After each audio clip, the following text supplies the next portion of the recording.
Hello, it's the 19th of April here and we're sitting in a field of Claydon wheat and you can see it's coming up absolutely beautiful. This is after beans. It's a lovely crop of wheat. We drilled it around about 180 kilograms of seed around the 20th of October last year. It wasn't dry when we drilled it, as we can all remember. So it's come up really well. What have we done here? This part was only straw harrowed, and then we drilled it with a Claydon drill with a standard front tine and a standard A-share, and you can see behind me those lovely rows. Now as we go across, I'm going to explain some different treatments as we go. So we'll move over to the next one, and we put in this next plot here we grew a catch crop, and when you look up these rows, this had a catch crop after the beans, and you can see it's still a lovely crop of wheat. We drilled the catch crop with low disturbance Claydon, so it didn't move any soil.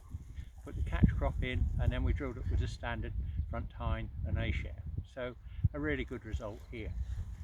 We go across a bit further, you'll see that we come into the catch crop still, and as we're going across the catch crop here, you'll see the rows have changed to a more conventional row, and this part was actually drilled with the low disturbance catch crop, followed again with the low disturbance drilling the wheat.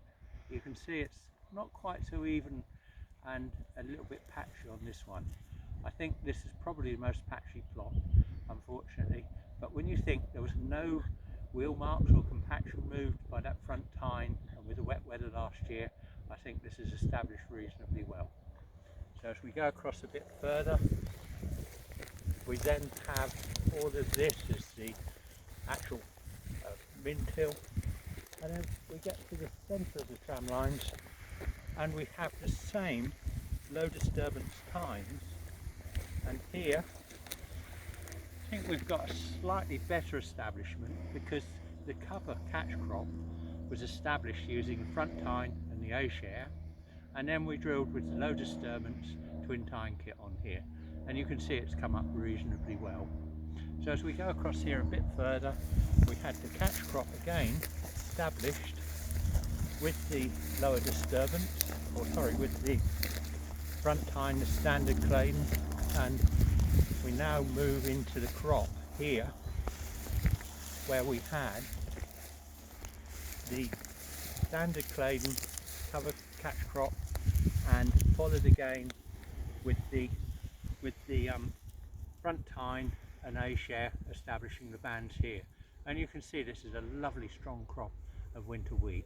As I go a little bit further, we then come back into the normal optotill, which this last year was just the straw harrow. And looking up these rows here, this was established using a standard front tine A-share set up on the Claydon on the 20th of October. We're going to yield measure these and see which is the most cost effective. There's not a big difference in price of establishment, but it'll be very interesting to see how they all come out. So we'll look forward to those later on in the season.